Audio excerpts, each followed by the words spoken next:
Hello guys, അങ്ങനെ സാന്ത്വനം രണ്ടാം ഭാഗം പുതിയ പ്രൊമോയിൽ നമ്മളൊക്കെ വിചാരിച്ചിരുന്ന പോലെ തന്നെ കാര്യങ്ങൾ വന്നു ചേരുവാണ്.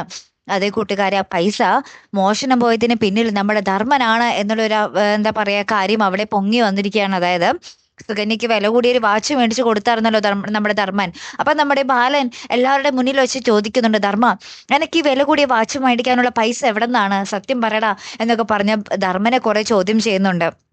അപ്പൊ ധർമ്മനാണെങ്കിൽ അത് ഭയങ്കരമായിട്ട് ഹേർട്ട് ചെയ്യുന്നുണ്ട് കേട്ടോ. ഈ പൈസയാണെങ്കിൽ നമ്മുടെ ശ്രീദേവിയും ബാലനും കടയിലും എല്ലാ സ്ഥലത്തും തപ്പിയിട്ട് കിട്ടുന്നില്ല.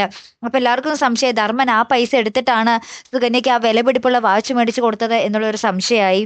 എല്ലാവരും അങ്ങനത്തെ സംസാരമായി. ലാസ്റ്റ് നമ്മുടെ ധർമ്മൻ പെട്ടിയും കിടക്കയൊക്കെ എടുത്ത് നമ്മുടെ സുകന്യനെയും വിളിച്ചുകൊണ്ട് ദേവമംഗലത്ത് നിന്ന് ഇറങ്ങും കേട്ടോ. ചേച്ചിക്കും ചേട്ടനും എന്നെ ഇപ്പൊ ഭയങ്കര സംശയമായി. ഒരു കള്ളൻ ഈ ദേവമംഗലത്തിനെ നിൽക്കാൻ പാടില്ല എന്നും പറഞ്ഞിട്ട് അവരിങ്ങനെ പെട്ടിയും കിടക്കയൊക്കെ ആയിട്ട് ഇറങ്ങുന്ന ഒരു നിമിഷങ്ങളാണ് കൂട്ടുകാർ ഏറ്റവും ഒടുവിൽ നമുക്ക് കാണുവാൻ സാധിച്ചതേ. കാത്തിരിക്കാട്ടോ അടുത്തൊരു വീഡിയോ വരുന്നത് വരയ്ക്കും. Good bye.